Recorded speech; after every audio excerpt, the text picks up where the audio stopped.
Hello and welcome to my academy. पढ़ेगा India आगे बढ़ेगा इंडिया। आज के इस करंट अफेयर्स के वीडियो में बहुत इंपॉर्टेंट खबर मैं आपके साथ लेकर आया हूं जो शेयर करूंगा, that is Fukushima nuclear disaster. या आप सोच रहे होंगे कि ये तो 2011 की बात है, अभी क्यों? लेकिन अभी भी इससे रिलेटेड एक न्यूज़ है जो हम आज डिस्कस करेंगे। ठीक, उससे पहले मैं आपको एक जो चीज़ जो प्रेवलेंट है अभी जापान के नेबरिंग कंट्री में वो बताता हूँ। हमारे इंडिया में आपने सुना होगा कि लोगों को होल्ड करते क्या, अगर कभी भी कोई अफवाह आ जाती है कि यार नमक के दाम अचानक से बढ़ने वाले हैं या नमक कम होने वाला है, तो शॉप पे, किराना की दुकान पे लोगों की भीड़ लग जाती है नमक की खरीदी के लिए, और फिर लोग 10-10, 15-15, 20-20 जिसकी जितनी कैपेसिटी सारा नमक खरीद के रखने लग जाते हैं। ये ऐसा इंसिडेंट हुआ है, आप लोगों को भी सुना होगा आप लोगों ने। ऐसा ही साउथ कोरिया में हो रहा है, लोग नमक खरीद के स्टॉक कर रहे हैं। क्यों? वहाँ पे कोई अफवाह नहीं है, वहाँ पे रीज़न ये है फुकुशिमा में जो होने वाला है। ठीक है, तो क्या होने वाला है चलिए देखते हैं।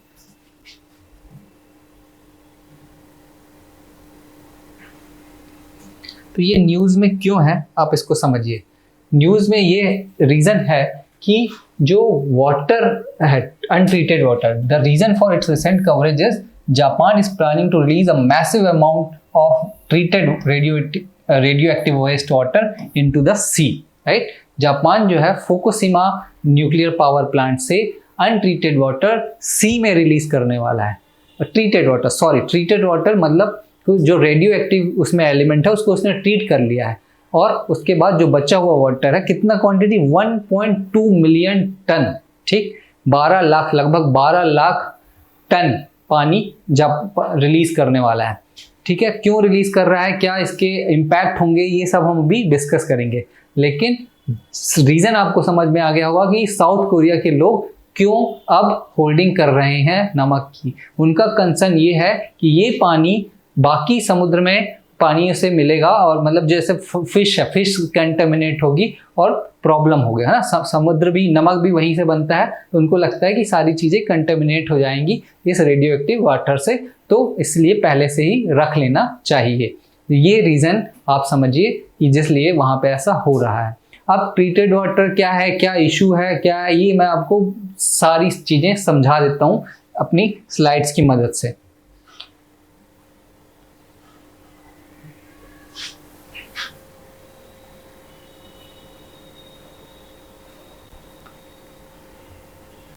सिचुएशन देखिए क्या हो रहा है अभी।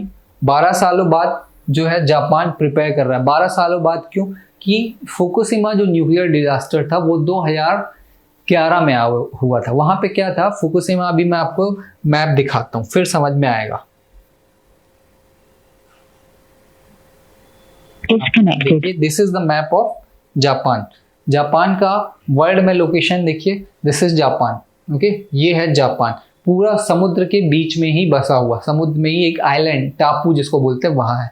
और फुकुशिमा की सिचुएशन आप देखेंगे तो this is Fukushima in Japan ना, कोस्ट में है, यहाँ पे नहीं है, कहीं ऐसी जगह नहीं, यहाँ पे कोस्ट में, जापान से सी से लगा हुआ है ना। यहाँ पे कौन सा, पैसिफिक ओशन है। ये फुकुशिमा का लोकेशन है। तो 2011 में क्या, यहाँ पे एक न्यूक्लियर पावर प्लांट 2011 में, और एक अर्थक्वेक आया था बहुत तेजी से, और उस अर्थक्वेक की वजह से सुनामी आई थी। तो सुनामी क्या होता है कि जब अर्थक्वेक ओशन में आ रहा होता है तो फिर लहरें, जो तरंगे उत्पन्न होती है, उस तरंगों से, उन वेव से लहरें उठती, वेव्स, बहुत पानी की लहरें उठती हैं, वो बहुत ही फोर्सफुल वेव्स होती हैं, उसको सुनामी बोलते हैं।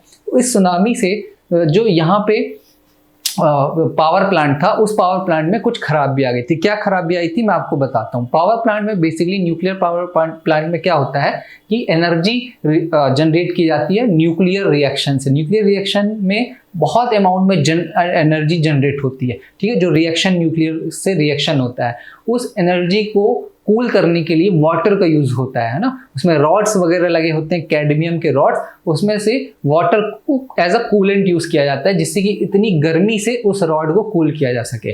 तो अब जब सारा फुकुशिमा में उस टाइम पे 7 प्लांट थे, 3 वर्क कर रहे थे, 3 जगह से एनर्जी मतलब ये जनरेट हो रही थी। तो जब सुनामी आई तो सुनामी का पानी जब प्लांट में घुसने लग गया तो अचानक से पावर डिसरप्ट हो गई। जब पावर डिसरप्ट हो गई तो ये कूलेंट वाला सिस्टम है, कूलेंट काम करना बंद कर दिया, ठीक है। और जब कूलेंट काम करना बंद कर दिया तो हीट बहुत ज़्यादा जनरेट होने लगी। हीट जनरेट हुई तो उसमें से जो कैडमियम की पाइप है, जो रॉड्स होती हैं, वो रॉड्स पिघलना चालू हो गई और फिर पूरे आसपास अफरा तफरी मच गई, लोगों को खाली कराया जाने लग गया।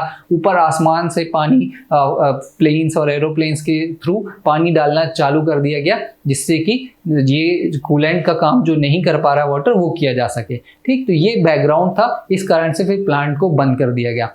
अब वो जो कूलेंट था, पानी था, वो वहां पे इकट्ठा रहा, प्लांट तो बंद हो गया लेकिन बहुत सारा पानी इकट्ठा रहा, ठीक है। तो अब उस पानी को उसको ट्रीट करना पड़ता है रिलीज करने से पहले, ठीक। ट्रीट करना मतलब उसके अंदर जो भी रेडियो एक्टिव एलिमेंट हैं, रेडियो एक्टिव एलिमेंट क्या होता है मैं भी आगे आपको बताऊंगा, उसमें से निकालना। वो रेडियो एक्टिव एलिमेंट्स वो एलिमेंट्स होते हैं जो अपने आप में एनर्जी रिलीज कर रहे होते हैं, और ऐसी छोटी मोटी एनर्जी नहीं। समझ लीजिए एक आग का जलता हुआ अंगारा, उस अंगारे से एनर्जी रिलीज हो रही होती है, उसमें से अगर आप ज़्यादा पास में ले जाएंगे तो आपका हाथ जल जाएगा। ऐसे ही रेडियो एक्टिव एलिमेंट से बहुत खतरनाक जो एनर्जी रिलीज होती है, जो पूरे टिश्यूज को, सेल्स को बर्बाद कर सकती है। अगर आपको देखना है तो चेरनोबिल करके एक सीरीज है, उसको आप देखिए, आपको समझ में आ जाएगा कि एक्चुअली हुआ क्या था। चेरनोबिल क्या है? सबसे बड़ा न्यूक्लियर डिजास्टर, और Fukushima second big nuclear disaster था पूरे अभी तक की हिस्ट्री में।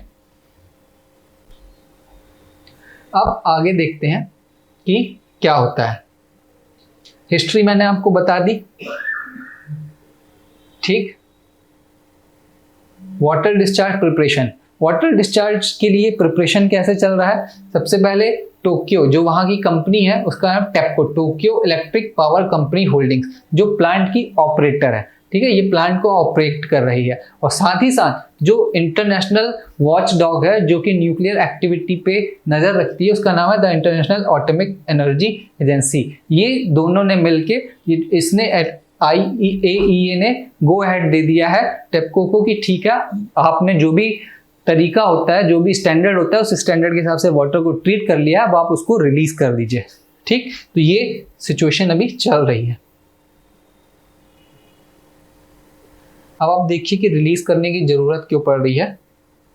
ट्रीटेड वाटर समझिए, ये ट्रीटेड वाटर मैं समझा देता हूँ कि क्या होता है। ये टेक्नोलॉजी होती है advance liquid processing system, ALPS, Alps है ना, इससे वाटर ट्रीट होता है। इसमें अभी ऐसा बोला जा रहा है कि 70% एलिमेंट हमने निकाल दिया जो रेडियो एक्टिव एलिमेंट है। 30% जो भी है वो टाइट्रियम बचा हुआ है। टाइट्रियम क्या होता है अभी मैं बताऊंगा। उसमें इनका लॉजिक ये है जापान वालों का कि जब हम इतना सारा पानी समुद्र में रिलीज कर देंगे, समुद्र में तो बहुत क्वांटिटी, अनमेजरेबल क्वांटिटी है, तो जो थोड़ी सी भी अमाउंट है वो डाइल्यूट हो जाएगी, है ना, और वाटर कंटेमिनेट नहीं रहेगा।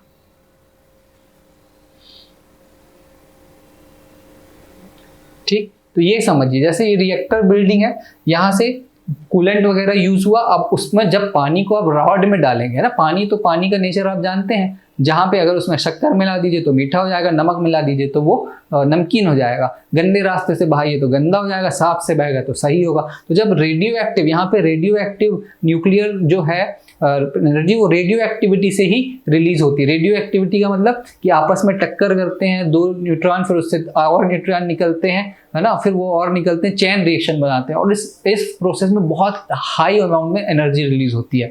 तो जो बचा हुआ वाटर है वो कंटेमिनेटेड वाटर हो गया, उसको ऐसे स्टोर कर लेते हैं सिलेंडर्स में, और स्टोर करने के बाद रिलीज भी करना पड़ेगा। रिलीज करने के बाद उसको ट्रीटमेंट करते हैं, तो देखिए ऐसा गंदा पानी साफ पानी हो जाता है, इसमें से रेडियो एक्टिव एलिमेंट निकल गया, और इसको भी फिर आगे स्टोर करते हैं। तो जापान अब बोल रहा है कि उसके पास ऐसे टैंक बनाने की कैपेसिटी खत्म हो गई है, अब हमको इन टैंक को खाली करना ही पड़ेगा अगर और वाटर स्टोर करना है तो।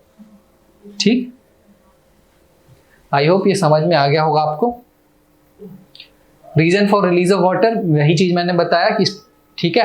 अब इसमें जो बचा हुआ है ट्राइटियम, ट्राइटियम समझिए, ट्राइटियम क्या है? ट्राइटियम एक आइसोटोप है, किसका? हाइड्रोजन का। आइसोटोप क्या होता है? अगर आप एग्जाम की प्रिपरेशन कर रहे हैं तो साइंस, जनरल साइंस जानना बहुत जरूरी है, उसमें आइसोटोप पूछा जाता है। तो आइसोटोप ये होता है कि atoms with the same number of protons but different number of neutrons, एक एटम में प्रोटॉन, न्यूट्रॉन, इलेक्ट्रॉन होते हैं, है ना। तो उसमें प्रोटॉन और इलेक्ट्रॉन तो सेम होते हैं, बट न्यूट्रॉन की चीजें नंबर्स अलग होते हैं। जैसे हाइड्रोजन की बात करें तो अभी देखिए हाइड्रोजन में सिंपल एक प्रोटॉन, एक इलेक्ट्रॉन प्लस, है ना, प्रोटियम हो गया। ड्यूट्रियम में देखिए यहाँ पे न्यूट्रॉन की संख्या इसमें एक भी नहीं, इसमें एक न्यूट्रॉन आ गया। और फिर ट्राइट्रियम में देखिए 2 न्यूट्रॉन आ गया, है ना। प्लस वाला प्रोटॉन है, ये न्यूट्रॉन है ब्लू वाला, और ये इलेक्ट्रॉन है। तो इलेक्ट्रॉन तीनों में सेम है, एक एक एक, ठीक। यहाँ पे प्रोटॉन तीनों में सेम है, एक एक एक, बस चेंज किस में आ गया है, न्यूट्रॉन में। इसमें 0 न्यूट्रॉन, इसमें 1 न्यूट्रॉन, इसमें 2 न्यूट्रॉन, है ना। तो इसी चक्कर में इसकी क्या हो जाती है, केमिकल कैरेक्टरिस्टिक चेंज हो जाती है ना, केमिकल कैरेक्टरिस्टिक चेंज हो जाती है। ये समझिए आप कि एक माँ बाप के 3 भाई हैं, 3 भाई आए तो सेम ही प्रोसेस से है ना, लेकिन 3 भाई मतलब 3 बच्चे, लेकिन तीनों की प्रॉपर्टी अलग अलग होती है, कहलाएंगे तो भाई, राइट। उनका नेचर अलग अलग होता है, हमेशा एक जैसे नहीं होते, हमेशा के किसी कंडीशन में नहीं होते। तो यही समझ लीजिए कि 3 भाई हैं, तीनों का नेचर अलग अलग है। क्यों? क्योंकि एक में प्रोटॉन की नंबर के कारण, है ना, तो ये आइसोटोप हो जाते हैं, राइट। तो ट्राइटियम एक आइसोटोप है। अब ट्राइटियम के साथ प्रॉब्लम क्या है, ट्राइटियम एक रेडियो एक्टिव आइसोटोप है। रेडियो एक्टिव आइसोटोप का मतलब कुछ एनर्जी रिलीज करता है। ट्राइटियम हर जगह वाटर में पाया जाता है, इवन हमारे शरीर में भी पाया जाता है, और इसकी जो एनर्जी रिलीज होती है वो इतनी हार्मफुल एनर्जी नहीं होती। बट द प्रॉब्लम इज कि बहुत ज़्यादा अमाउंट में जब ट्राइटियम है तो हो सकता है तब एनर्जी हार्मफुल हो, इसलिए लोग इसका विरोध कर रहे हैं, ठीक। इससे समझिए नेक्स्ट स्लाइड से। सेफ्टी कंसर्न वही है, आइसोटोप मैंने आपको बता दिया, रेडियो एक्टिव और जनरल में बता दिया। जनरल एक होता है स्टेबल, स्टेबल का मतलब कि उसमें से कोई एनर्जी नहीं रिलीज होती, और रेडियो एक्टिव मतलब एनर्जी रिलीज होती है। अब हम देखते हैं IAEA के बारे में, इसके बारे में एग्जाम में पूछा जा सकता है। तो ये है UN की बॉडी, और 1957 में एस्टेब्लिश हुई है। 1957 हेडक्वार्टर इसका वियना ऑस्ट्रिया में है ना। इसका ऑब्जेक्टिव है, the agency works with its member states and multiple partners worldwide to promote safe, secure and peaceful use of nuclear technology. Nuclear technology का safe, secure and peaceful use किया जा सके, है ना। 2005 में इसको नोबेल पीस प्राइज भी मिला था, जिससे कि ये क्योंकि it is working for safe and secure and peaceful world, है ना। और इंडिया इसका मेंबर है सिंस 1957, जब से इसका इंसेप्शन हुआ तब से ये मेंबर है। तो UN बॉडी है, इसका हेडक्वार्टर क्या है, इसका एस्टेब्लिशमेंट कब से हुआ, तो ये आपको पता होना चाहिए। तो दोस्तों बस यही था इस न्यूज़ के बारे में कि ट्रीटेड वाटर जापान रिलीज कर रहा है अंडर द गाइडेंस और ऑब्जर्वेशन ऑफ IAEA, ठीक। और इसने गो अहेड दे दिया है IAEA ने। जापान भी बोल रहा है कि कोई प्रॉब्लम नहीं है, बस हमको समझना है कि क्या उसमें टाइट्रियम है, टाइट्रियम का यूज़ क्यों है, क्यों लोकल लोग विरोध कर रहे हैं। तो अगर आपको वीडियो पसंद आया हो तो हमारे चैनल को जरूर सब्सक्राइब कीजिए, वीडियो को शेयर कीजिए, ज़्यादा से ज़्यादा लाइक कीजिए, और कोई भी डाउट हो तो कमेंट करके बताइए। और हमारे डिस्क्रिप्शन बॉक्स में लिंक दिया गया है हमारी ऐप का, ऐप को डाउनलोड कीजिए। BPSC, UPSC और भी एग्जाम से related course test series available हैं, उस पर आप लोग जाके देख सकते हैं, और अगर अच्छी लगे तो परचेज कर सकते हैं। Thank you once again for watching.